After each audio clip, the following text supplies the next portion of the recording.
Olá, pessoal! Sejam bem-vindos ao nosso segundo episódio do PodSolos, um podcast sobre o universo microbiológico que existe embaixo da Terra. Eu sou Amanda, eu sou jornalista, mas eu sou uma curiosa sobre ciência e sobre agricultura. E o PodSolos é um canal, se é a primeira vez que você está aqui conosco, é um canal para desvendar, para traduzir e para descomplicar o universo microbiológico do solo.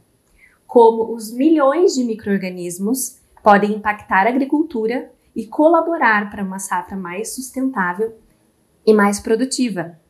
E hoje eu continuo a nossa conversa do primeiro episódio. Se você ainda não assistiu, você está convidado a assistir, que a gente conversou muito sobre esse início, de como a microbiologia impacta a agricultura.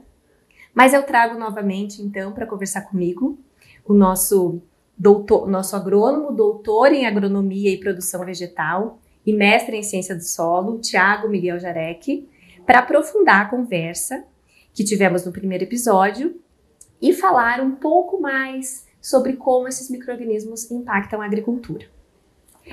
Seja bem-vindo, Thiago. Fala aí um pouquinho sobre você. Eu sei que a gente já teve um episódio todo falando aí a história do Thiago, mas para quem não ouviu, conta aí um pouquinho quem é o Thiago. Então vamos lá, Primeiramente agradeço, sempre um prazer estar falando sobre microbiologia. Acho que isso é algo que explica bastante sobre o Thiago, porque fazem mais de 10 anos já atuando, trabalhando, ensinando sobre microbiologia. O doutorado em agronomia e produção vegetal, eu muitas vezes digo que é em fitopatologia, porque dentro da minha tese, o foco foi principalmente estudar fusário, Foi um trabalho... É uma coisa que eu ia te perguntar, o que você estudou no doutorado, Thiago? Então, foi solo e fusário, Olha que combinação solo e perfeita, porque a gente faz hoje aqui na AgroSolos. Então, o Dr. Álvaro Figueiredo Santos me orientou na Embrapa Florestas, e a gente estudou o parâmetro físico do solo junto com o fusário, estudando compactação em fusário, uma coisa que muita gente fala, sobre esse efeito da qualidade do solo e a severidade da fusariose. Então, às vezes eu digo que tenho doutorado em fitopatologia, embora o programa não seja em fitopatologia. Legal. Tem poucos no Brasil que são específicos em fitopatologia. Então, você estudou muito a parte microbiológica para estudar o fusário, Sim. O isolamento nas placas, microscopia, toda uma rotina aí que quem está nessa área conhece bem, Cultivar, incubar, contaminar muita placa. Legal. Então, só para a gente recapitular, no nosso primeiro episódio a gente falou sobre o que é microbioma, o que é microbiota.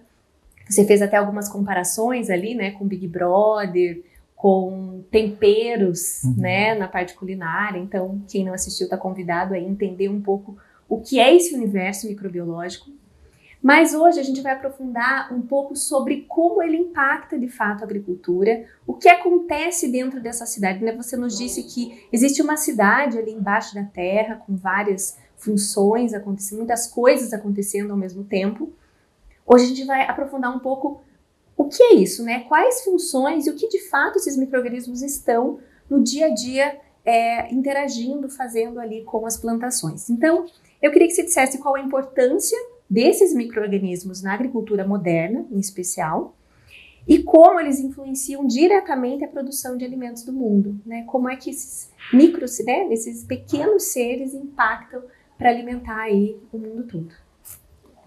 Isso é bem interessante, essa pergunta, porque a impressão que dá, é que está ocorrendo uma inversão de paradigmas, Agora parece que a microbiota está sendo muito importante.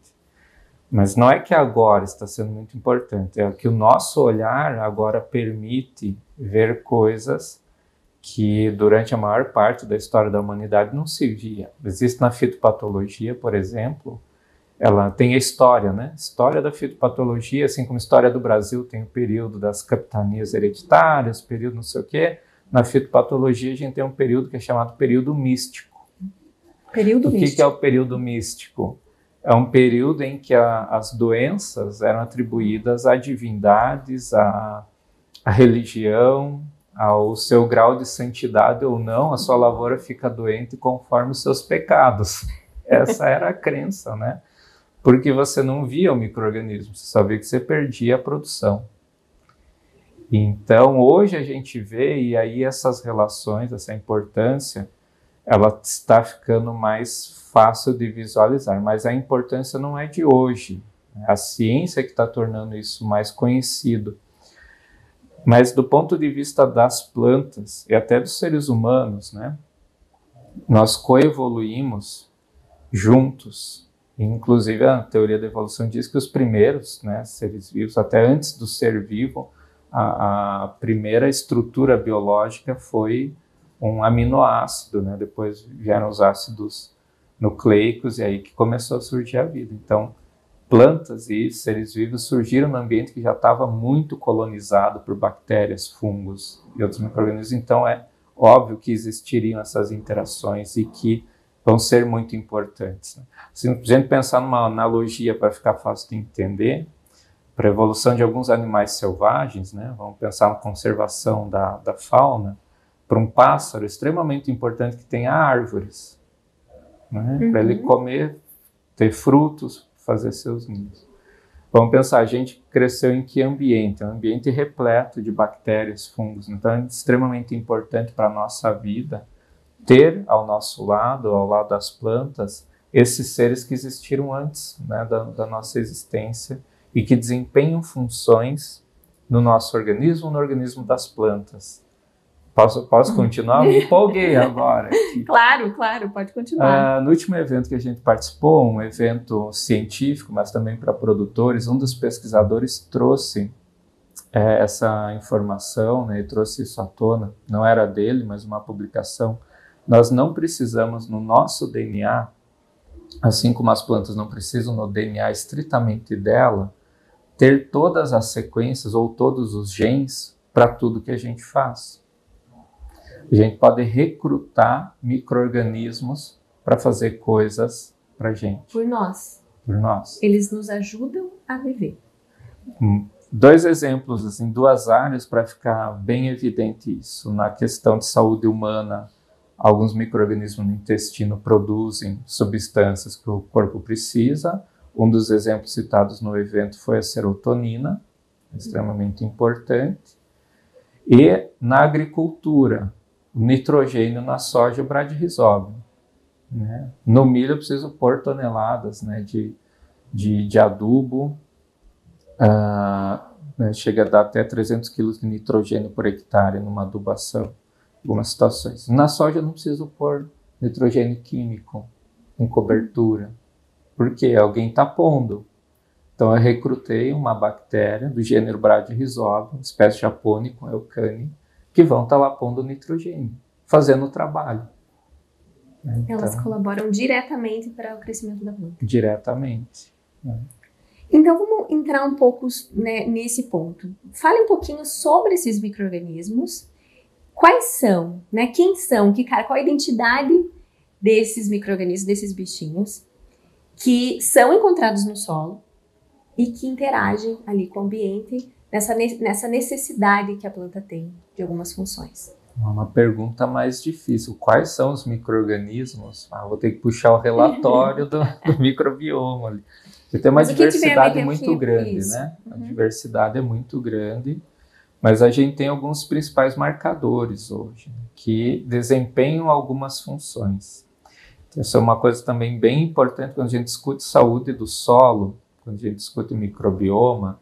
Eu não tenho um micro-organismo mágico, Superman, que ele consegue fazer tudo. Não é um.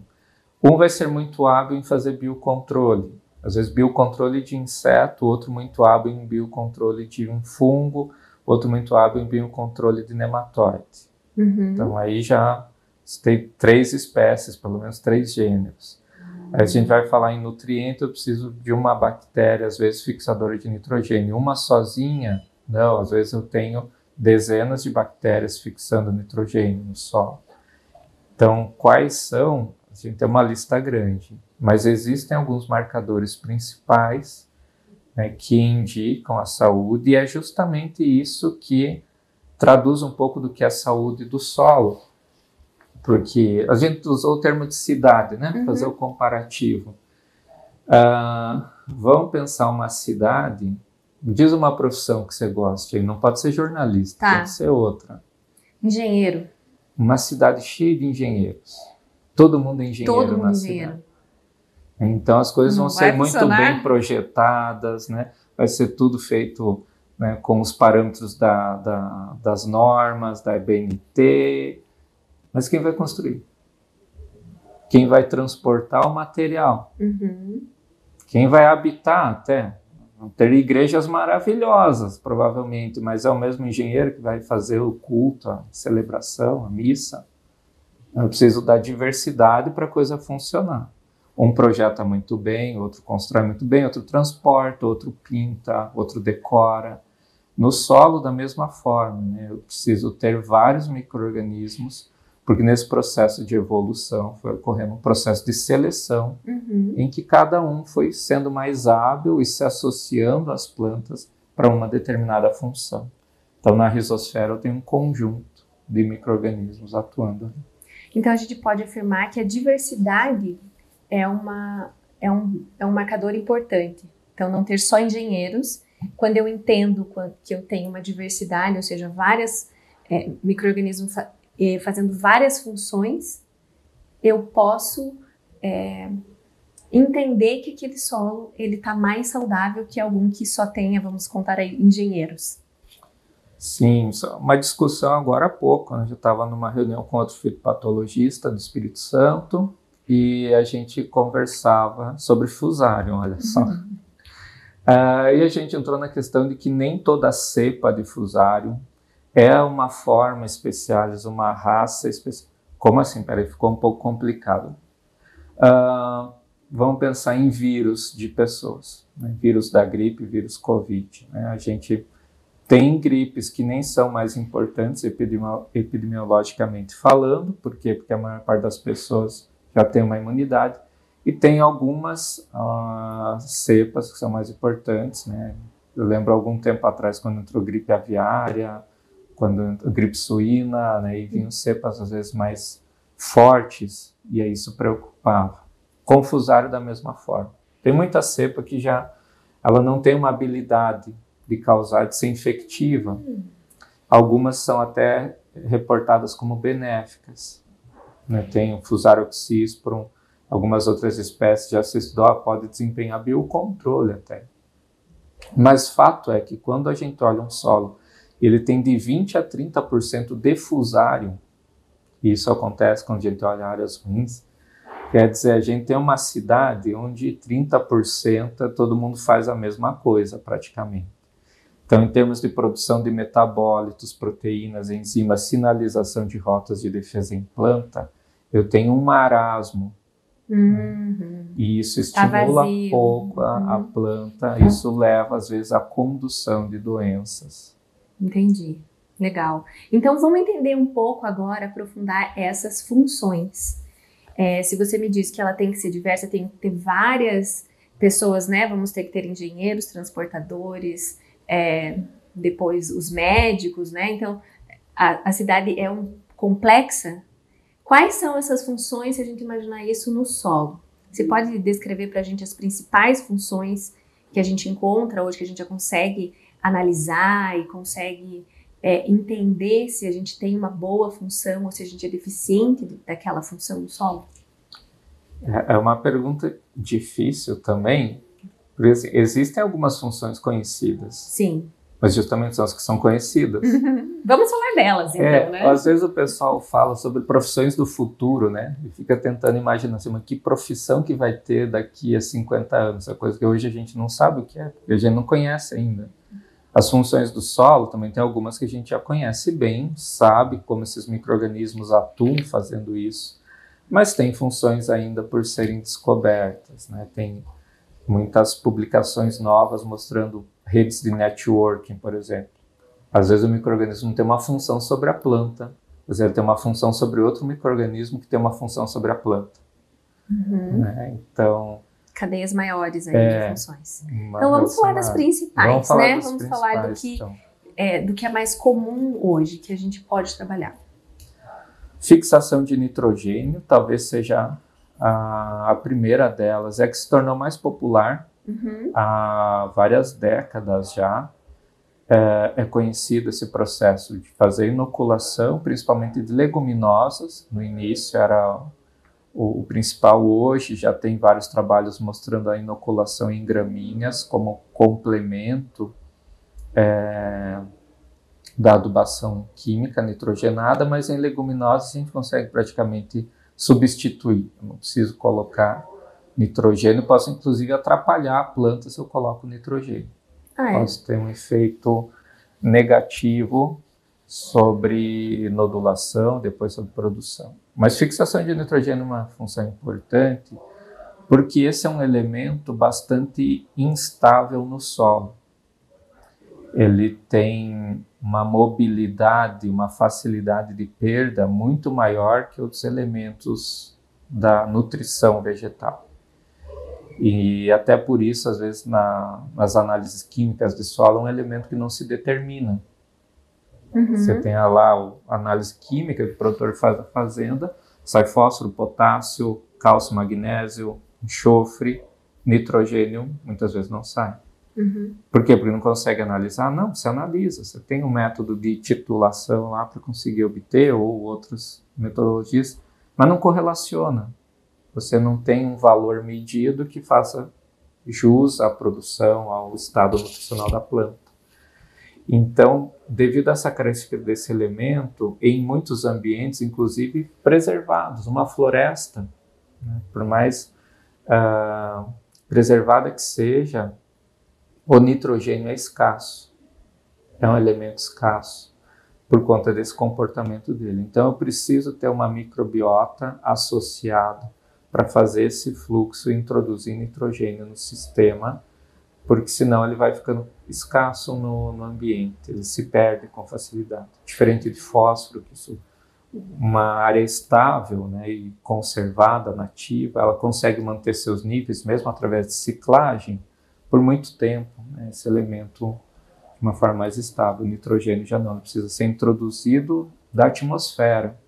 É uma das maiores fontes, 78% de nitrogênio está na atmosfera. Então, quando eu tenho alguém virando a chavinha, pega daqui, onde tem 78%, e joga para o solo, aí eu crio uma rota extremamente importante de disponibilizar algo que é muito limitado no ambiente, principalmente no solo, e melhorar a nutrição dessa planta. Mas alguém tem que ter essa chavinha de conversão. Alguém tem que transformar, né? Então, e são os micro-organismos. Exato. Então, para quem, né, não é muito familiarizado com esse assunto, o nitrogênio está disponível no ar, a planta precisa, mas não consegue captar sozinha. Né? Do ar ela não consegue utilizar, ele está numa forma química estável. Né? E aí ela precisa que um micro-organismo faça essa conversão e disponibilize ela para a raiz da planta, e assim a planta se alimenta disso para se desenvolver. Seria isso, entendi. Tá. Dá um exemplo de um micro-organismo que faz essa função. Tem vários, né? O nome desse grupo de micro-organismos é bactérias diazotróficas. Né? A gente tem o Azospirillum, se tornou bastante famoso. Um exemplo, o próprio Bradyrhizobium. Outros menos conhecidos, Microvirga, Mesorhizobium, o Rhizobium, gênero Rhizobium. Então, tem vários, né? Entender a presença né, ou a ausência desses micro-organismos no solo é muito importante para você saber se você está ou não conseguindo disponibilizar o nitrogênio para a planta. O potencial desse solo em converter, em disponibilizar nitrogênio obtido do ar, né? Existe um teste em laboratório, a Embrapa tem uma cartilha com os métodos analíticos para determinar se a bactéria ou não é diazotrófica, né? E aí a gente coloca no meio de cultura, ela mostra um halo no entorno. Essa bactéria consegue pegar nitrogênio e converter, disponibilizar de forma solúvel, né? E aí, se a gente for para... né, então, uma função é fixar nitrogênio. Dá um outro exemplo de uma outra função necessária. Solubilizar nutrientes, né? vai na mesma linha do que a gente estava falando agora, mas às vezes a forma química desse elemento ela não está disponível para a planta fazer a absorção. Uma que se tornou bastante famosa no período da crise dos fertilizantes, Bacillus megatherium, que agora foi renomeado para Priestia megatherium, é uma bactéria solubilizadora de fósforo. O fósforo ele tem muito esse comportamento no solo. Nem todo fósforo lido lá no equipamento, né, no laboratório, ele está prontamente disponível para a planta e às vezes ele pode estar numa forma química, inclusive de dificuldade até de leitura nos equipamentos. É por isso que para fósforo se utiliza extratores, você tem que liberar ele para conseguir determinar em solo. Ele fica às vezes numa absorção ou numa reação química, as duas coisas ocorrem, tão forte que ele dificulta a leitura. E essa bactéria ela vai entrar com enzimas, né, com mecanismos bioquímicos de entrar na reação e virar a chavinha. Um exemplo me veio à cabeça agora, né? Mas para quem tem ou já teve um dia criança pequena, né, você dá o alimento dentro da embalagem para ela. Né? 1 ano, 2 anos, tá aqui, ó. Tá? Pode comer. Não abre a embalagem. Não vai beber, não vai comer. Você precisa disponibilizar, precisa tornar mais fácil. A gente tem muito isso com os nutrientes. Nesse último evento se discutia bastante, por exemplo, dos remineralizadores de solo. Colocar elementos numa forma ainda não disponível, na forma de minerais, e associação com micro-organismos, um processo chamado intemperismo, né? Que é, vamos dizer assim, dissolver esses minerais, tornar eles disponíveis novamente para a planta. Trabalham esses micro-organismos, solubilização, né? De nutrientes. Mas agora é outro grupo, não é mais o... Não são os solubilizadores. Não é o mesmo. Então, essa questão da solubilização do fósforo, né, acho que é um tema que é muito falado, né, que existe uma grande reserva de fósforo e que pode ser aproveitado uma vez que você coloca o micro-organismo, então usando essa analogia, para desembalar esse alimento e deixá-lo disponível para a planta. Saber sobre isso, qual a importância de saber disso? Exatamente, acho que saber que hoje eu consigo analisar. Saber que existia, durante muito tempo nos cursos de agronomia, se falava sobre isso, né? Mas se falava como uma coisa que ocorria lá no Japão, né? Do outro lado do mundo, né? Não estávamos medindo nem vendo. Agora a metodologia permite que eu quantifique, eu identifique quais, né? A gente falou sobre solubilização, falou do fósforo, mas dentro de solubilização eu tenho várias rotas e vias que às vezes a solubilização não é de um elemento ligado, mas a própria decomposição de resíduos vegetais é um processo de solubilização de nutrientes. O desembalar da mesma forma. Exato, eu quebro membrana, quebro célula e libero o que está ali ligado para o ambiente. O próprio DNA, né, a gente tem a presença de nitrogênio nele. Quando eu faço a decomposição dele no solo, estou liberando nitrogênio novamente para o sistema. Membranas são ricas em fósforo, a membrana fosfolipídica vem desse nome, tem fósforo na membrana. Na hora que eu destruo, alguém se decompõe no solo, inclusive a gente, um dia, a gente disponibiliza novamente esses nutrientes. Então, esse micro-organismo solubilizador pode ser por diferentes vias. Tem uma via que está dentro, né? Ele é uma outra função do solo, que é a produção de sideróforos, mas a gente pode dizer assim que ela está dentro de solubilização. Os micro-organismos que produzem sideróforos, a gente pode dizer que eles são também solubilizadores. Ou seja, uma especificidade dentro do grupo. Uma especialização, vamos dizer assim, né, de uma profissão. Pode dizer, médicos, todos são médicos. Pediatras, um grupo menor, né? Sim. Cardiologistas, um grupo menor. Então, a gente tem solubilizadores de nutrientes. Dentro disso, produtores de sideróforos.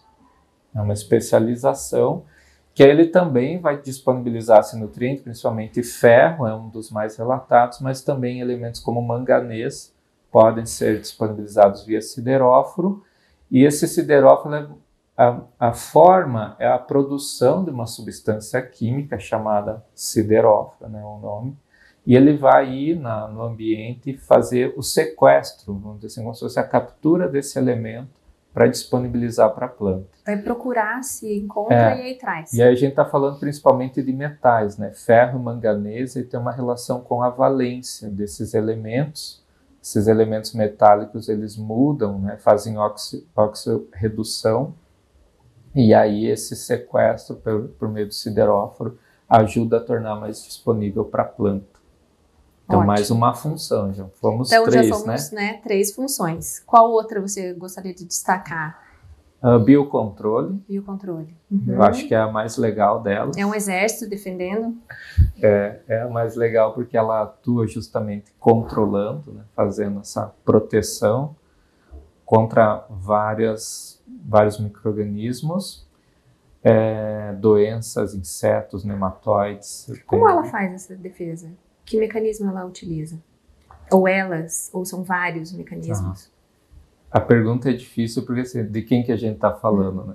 Assim, segurança, né? Segurança ao dirigir o veículo, segurança em casa, segurança financeira, que tipo de segurança a gente está falando?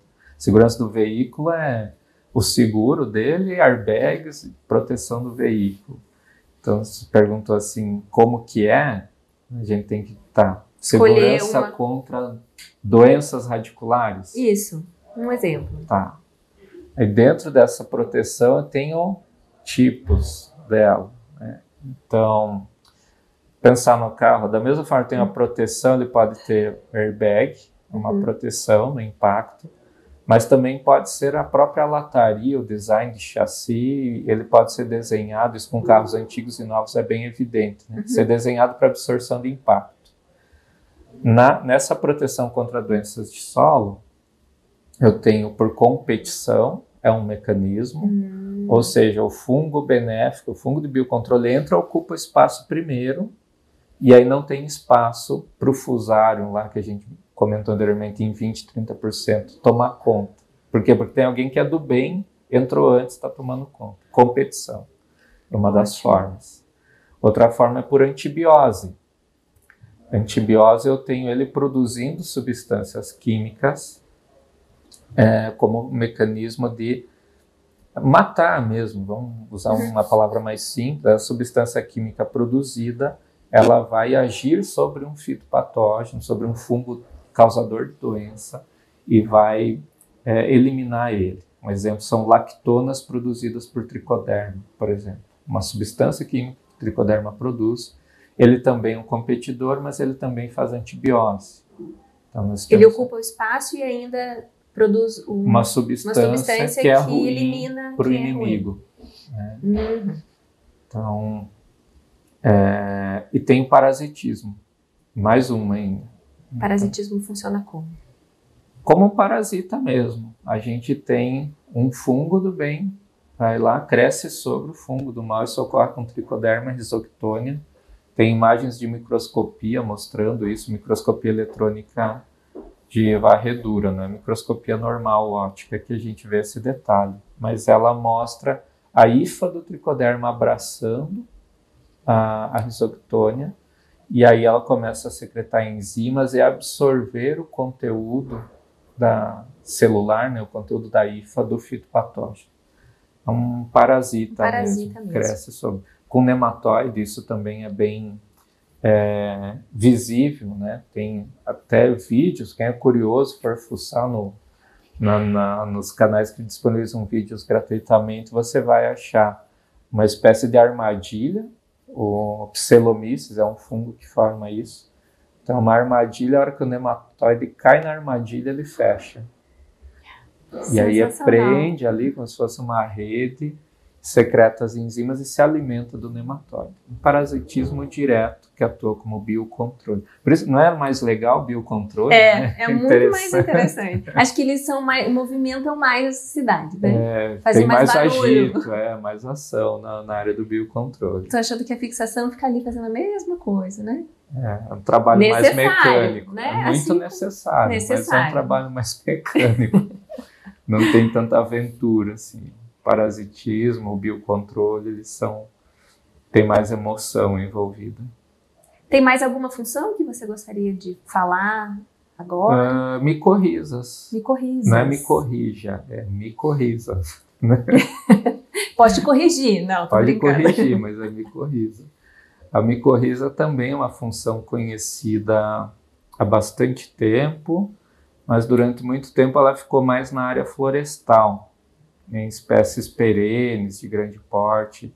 E aí, quando morriam as árvores, você via associação com as raízes, né? Começou a se entender que esse fungo estava associado à raiz, não era por acaso. Alguma coisa ele tinha de benefício e alguma coisa ele fornecia. Então, normalmente, o que ele fornece? Fornece nutrientes. Ele ajuda a extensão, ajuda a fazer uma extensão das raízes da planta para capturar mais nutrientes. Fisicamente mesmo, Fisicamente, faz a raiz crescer mais. É. Para buscar mais. Estou pensando em algum exemplo para ficar mais fácil de entender, mas eu prolongo a raiz, né? Eu faço um aumento dessas raízes, tanto de forma física como também bioquímica. Mais habilidade em captar no ambiente, principalmente porque começou a estudar muito no ambiente florestal. Normalmente esses ambientes nativos eles são muito escassos em nutrição. A gente tem a ideia da preservação como algo tão bonito, né? E a diferença justamente entre essas áreas e a agricultura, que na agricultura a gente faz um aporte de nutrientes. Sim, seja de forma orgânica ou química, na forma de estercos ou de produtos fertilizantes, mas eu tenho que ir lá e pôr um aporte em fósforo, potássio. A área nativa, quem faz isso por eles? Eles mesmos. Ninguém. Eles têm que dar um jeito, tem que ir atrás e disputar a unhas e dentes esses nutrientes no ambiente, e às vezes ainda no ambiente que é tóxico. No ambiente nativo, normalmente não se joga calcário, então eu tenho alumínio contaminando tudo, e é tóxico para as plantas. Então, se virem aí no meio do alumínio, muitas vezes, áreas de cambiçola e Mata Atlântica é bem comum isso. Tem elemento tóxico em alta quantidade e baixa disponibilidade de nutrientes. Vamos achar uma gangue aqui que me ajude, né? Sim. E aí é onde entram as micorrizas. Mas, e aí por que eu fui lá atrás para falar como era antes, e hoje muitas pesquisas estão mostrando outro caminho também para plantas cultivadas. Afinal de contas, plantas cultivadas um dia foram nativas. A gente só domesticou elas. Fez um processo de melhoramento, né, seleção, mas elas já estiveram nesse ambiente ruim um dia. Então, elas trazem também associadas algumas micorrizas. Tem muitas citações, mas Marcele Bettoni, trabalhando com cebola aqui na Universidade Federal do Paraná, fungos micorrízicos arbusculares em cebola para solubilização de fósforo. E é algo que não se olhava, não se fazia ideia.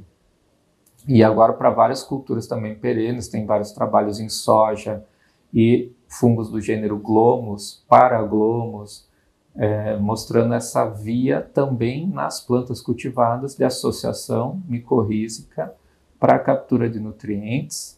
E um dos trabalhos das pesquisas em novembro do ano passado, um grupo suíço publicou um trabalho de predição. Então, olha o termo que eles usaram no título do artigo: a predição do crescimento de milho pela avaliação do microbioma e dos fungos micorrízicos arbusculares. Então, eles estão dizendo, esses pesquisadores, que pela quantidade desses fungos no solo, eles conseguem estimar a produção de milho e dizer também a resposta à inoculação do milho a esses fungos. Como um marcador de assim como a gente faz na fertilidade. Hoje, como a fertilidade é mais antiga, por isso que eu estou recorrendo bastante a ela. A análise de fertilidade do solo surgiu primeiro, né? Há muito mais tempo. Então, os parâmetros de química do solo hoje permitem, se eu mostro um resultado de análise para um outro agrônomo, fala, vamos produzir milho nessa área aqui no Paraná, vamos produzir 10 toneladas por hectare de milho, Pode ser que ele olhe, cara, que não, que você não chega a 5. Desse jeito que está aí, com alumínio em 30% do M%, saturação de bases em 15%, não, primeiro vamos trabalhar a fertilidade. Então eu já tenho isso. E com a microbiologia, isso é bem mais recente, mas a velocidade da ciência hoje também, quantidade de publicações, um volume muito maior, a gente vê, não é nem mais a cada ano, digo assim que a cada bimestre, mais ou menos, a gente precisa estar se atualizando e vendo o que foi publicado. Tem muita coisa no mundo todo sendo publicada. Estudado ao mesmo tempo para a gente chegar nesses marcadores, né, Thiago?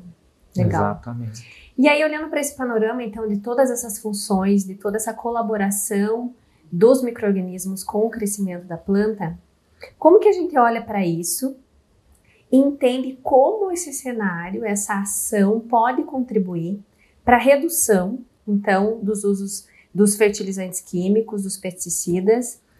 E se você puder dar alguns exemplos para a gente, né? A gente sabe que não existe um panorama total de substituição, não é sobre isso que a gente está falando. A gente está falando de como isso pode colaborar para a redução. É uma pergunta complexa, né? Mas a gente tem alguns caminhos, né? Como que vai colaborar. Então, a questão do fertilizante, como que ele vai impactar? Não é de modo direto, que sai o resultado, automaticamente esse resultado da microbiológica entra no cálculo da dose de fósforo. Não vai ser assim. Como que a análise vai chegar nessa redução de fertilizante? E isso, nesse último evento que a gente participou lá em Lençóis Paulista, ficou bem evidente a questão de resposta à adubação e microbiologia. É que se eu faço uma análise e nessa cidade que a gente fez o comparativo, eu vejo a cidade, né, em hectares, né? Então vamos fazer uma analogia. Assim. A gente tem uma cidade do tamanho de Curitiba, uma capital, muita gente talvez não visitou, mas pelo menos já viu. E aí eu faço análise, eu tenho um médico para atender. Aí eu faço análise, 2 engenheiros. Quer dizer, essa cidade não vai trabalhar eficientemente. A análise me mostrou isso. A coisa ali está colapsando, né? Não está dando conta. Então vamos introduzir essa microbiota, vamos trabalhar nela e vamos trazer de fora ou, né, dar um jeito de montar uma universidade, enfim, vamos aumentar a quantidade desses micro-organismos benéficos. É isso que a análise pode indicar o manejo. Fixadores de nitrogênio, não tenho microvirga, não tenho bradyrhizobio, está em menos de 1%, azospirillum no 0,0%, e vamos aumentar esses caras. É isso que a análise indica. Eu trabalho essa microbiota, recupero a atividade biológica, logo a eficiência da fertilidade começa a dar resposta. Né? E aí eu passo a demandar menos nutricionalmente, porque eu começo a ter mais solubilização, começo a ter mais fixação, começo a ter todos esses processos ativos em quantidades, e aí a resposta, né, da fertilidade começa a atuar mais. Né? Isso sempre na agronomia eram pilares que nas aulas se falavam. Químico, biológico, físico. Mas o biológico era dessa forma, assim, era como algo lá no Japão que acontecia, e a gente não via resultados. Né? Os métodos de leitura, eles eram tão generalistas que às vezes numa área muito ruim, muito boa, você obtinha o mesmo resultado numérico. Ele não ajudava a explicar. Provavelmente era uma resposta microbiológica. Só que ela, vamos dizer assim, como ela não discriminava nomes, né, quem são os micro-organismos, eu não tinha esse respaldo se esse aumento de atividade biológica era Fusarium ou era Metarrhizium bovério, se era como a gente falou, era tudo engenheiro, ou não, é uma diversidade enorme, que tem cada um fazendo uma coisa. Legal. E aí, quando a gente fala em doença de solo, por exemplo, que a gente, né, tem aí os insumos químicos para controle de doenças, e agora estão chegando os controles biológicos para controle de doença. Saber sobre, né, o seu cenário, entender a sua microbiota e Isso colabora para você fazer um manejo biológico, por exemplo, que colocar, né, suplementar esse solo com outros micro-organismos que vão agir como biocontrole? Fale um pouquinho sobre essa necessidade de você entender para você agir em relação ao biocontrole. Tá, como a análise pode contribuir para direcionar o controle de doenças e... Eu até ia te pedir para você falar um pouco sobre os micro-organismos de biocontrole, mas como ali na questão sobre as funções a gente já falou bastante sobre isso, agora pensar um pouquinho sobre como o manejo pode ajudar você a colocar, por exemplo, menos produtos químicos para controlar doenças e fazer uso mais assertivo, né, dos insumos biológicos. Tá. Bom, primeiro sobre a ocorrência de doenças. Vamos dar um passo atrás? Sim. Como que doenças ocorrem. Então, também há muito, muito tempo que a fitopatologia ensina que uma doença depende de um tripé. Tem gente que já até reformulou o tripé e virou um tetraedro, mas vamos ficar no tripé, que é ambiente, patógeno, hospedeiro. Esse seria o tripé. A ocorrência da doença, ela depende de alguns fatores. Esse ambiente sempre se olhou muito para o climatológico, umidade, temperatura. Só vou emendar uma outra coisa que você já pode responder. O clima interfere na microbiota? Sim, mas também há que fazer duas separações. A gente tem a questão de oscilações em curto período, a questão hoje está sol, amanhã choveu. Esse impacto ele é menor, né? São oscilações cuja adaptação dos micro-organismos responde. Isso a gente vê, e daí por quê? Porque visual é mais fácil em plantas. Se a gente vai na região aqui mais litorânea, ver quais espécies de árvores e plantas que se adaptaram a essa frequência de chuva, que quase toda semana ou quase todo dia chove, garoa. Sim. E aí depois eu vou para uma região mais no interior do país, onde essa frequência às vezes cai 1 ou 2 vezes por mês, até regiões onde quase nunca chove, eu vejo a adaptação das plantas.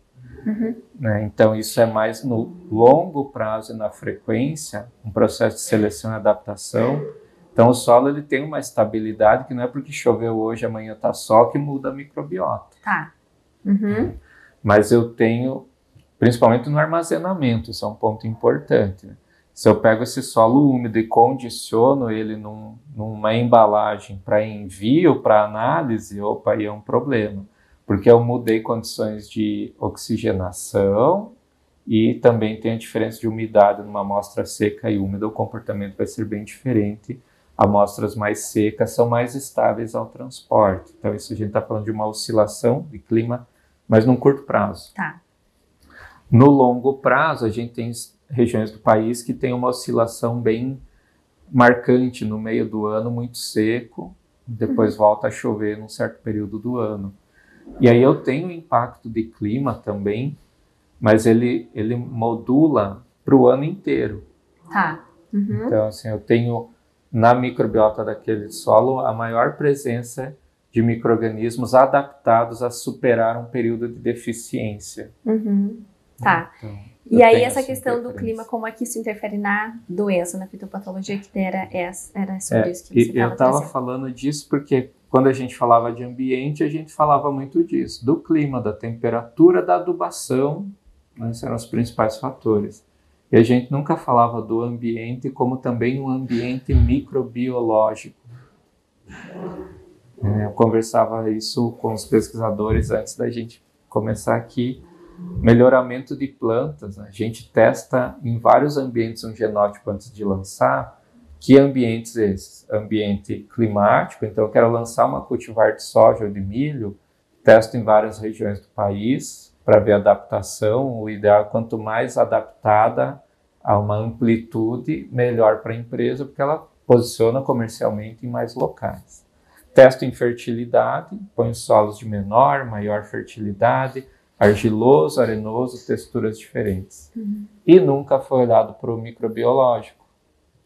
Então, mas eu estou pondo no ambiente de alta atividade biológica, de bastante diversidade, predominância do biocontrole, de fungos micorrízicos, sem fungos micorrízicos, que ambiente microbiológico eu estou testando. Qual é a população dessa cidade que eu vou testar o meu produto? Então, nessa questão de doença-ambiente, que era a pergunta da questão do uso de produtos e da eficiência, então, se viu isso, né, ao longo do tempo, que nem todos os locais tinham respostas iguais. Eu acompanhei já pesquisadores que faziam ensaio para desenvolvimento de produto químico para controle de doença, e às vezes ir visitar a lavoura mal dizendo que a doença não aparecia, ele queria testar o produto, mas se não tem a doença, ele não pode avaliar a eficiência. Então, torcendo para chover, torcendo para que alguma condição predispusesse ao aparecimento da doença para ele poder testar o produto. Então, uma relação grande com o ambiente, a ocorrência da própria doença tem uma relação com a microbiota de solo que diretamente vai influenciar nessa resistência da planta na maior ou menor severidade e daí na eficiência de biocontrole também. Da mesma forma que o produto químico, o aparecimento da doença, eu tenho uma interação com o ambiente, a eficiência do produto biológico também interage com o ambiente. Vai interagir com a situação que ele vai encontrar. Você está mandando alguém para ir trabalhar em outra cidade. Né? As condições que ele vai encontrar quando chega lá, hospedagem, alimentação, temperatura. No Brasil, que tem esses extremos, é bastante comum. Gente que sai do sul vai trabalhar no Nordeste, gente que sai do Nordeste vem trabalhar no Sul e não se adapta à condição climática, não suporta o frio ou não suporta o calor, né? Então, essa condição do uso do biológico, que condição de ambiente a gente está colocando? O ambiente onde todo mundo já é tricoderma, eu estou pondo mais tricoderma, até ele pode se adaptar, porque ali já está cheio de tricoderma, mas eu trabalho. E a função? Ele vai fazer as mesmas coisas. Mais um engenheiro, Mais um engenheiro. A mesma coisa que todos os tricodermas fazem, ele também faz. E, então... tem uma ligação também aí quando você tem que você une o químico e o biológico da mesma forma, né? Para saber que se o biológico vai sobreviver ou não, que são agora, né, os testes de compatibilidade. Nesse mesmo sentido, né? Tá indo para uma cidade, tá indo junto comigo, quem tá chegando junto comigo nessa cidade, né? Se vai me ajudar ou se vai reduzir a minha potência. Seria mais ou menos isso? Sim, essa compatibilidade é muito importante.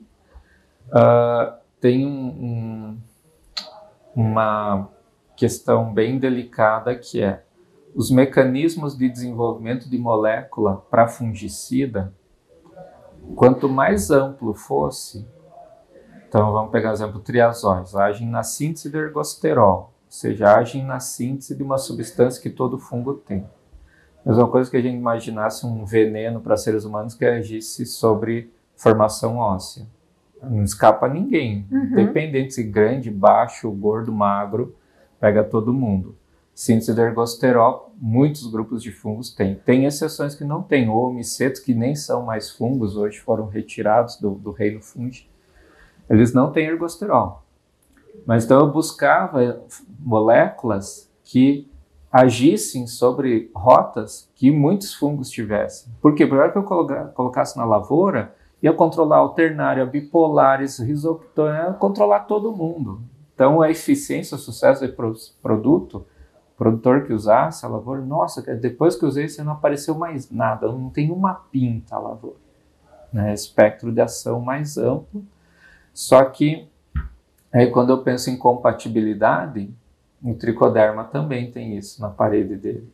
Se eu coloco junto, não tem como eu não ter um impacto também sobre esses fungos, que a gente olha, às vezes eles estão dentro das mesmas ordens taxonômicas. Eu tenho vários níveis, né? Família, ordem, e às vezes a gente pega, por exemplo, as moniliales, eu tenho alguns fungos de biocontrole que estão dentro, são normalmente fungos de esporos livres, e eu tenho, além dos fungos de biocontrole, também alguns fitopatógenos dentro. Então vai agir sobre os dois, eles são quase irmãos, só que na especialização ao longo da vida, vamos dizer, eu vou parasitar a planta, outros não, vou parasitar outros fungos. Então, acho que essa conversa vai render muito, né? Principalmente esse entendimento dessas doenças, e a gente retoma esse assunto das doenças e as ações dos micro-organismos no próximo episódio, Thiago. Para deixar uma provocação para esse próximo, né?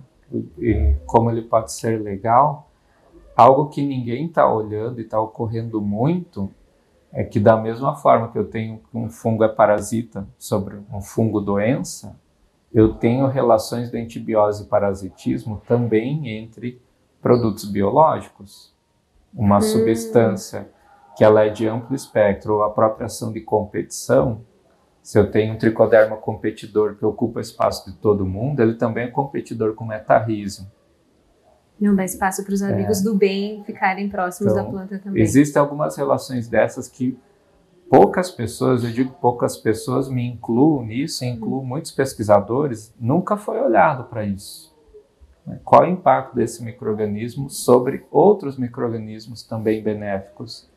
E isso foi deixado meio para uns... Depois que funcionar, a gente pôr no mercado, né, e tiver sendo utilizado, aí a gente começa a olhar esses detalhes. Isso é de menos. Só que agora a gente tem gente recomendando 5, 4 produtos juntos, 10 produtos, às vezes, aplicados numa área. Tá, mas é todo mundo amiguinho, né? E joga para o mesmo lado, marcando gol. Ninguém dá cotovelada em ninguém nesses 10. Então, é um ponto de reflexão que a gente pode conversar mais num próximo momento. Então tá bom, vamos trazer o jogo de futebol então no próximo Tá joia. podcast. É isso, obrigada, Thiago, pelo teu conhecimento, por dividir com a gente essas informações. Obrigada a todos vocês que estiveram conosco. Obrigada e até o próximo.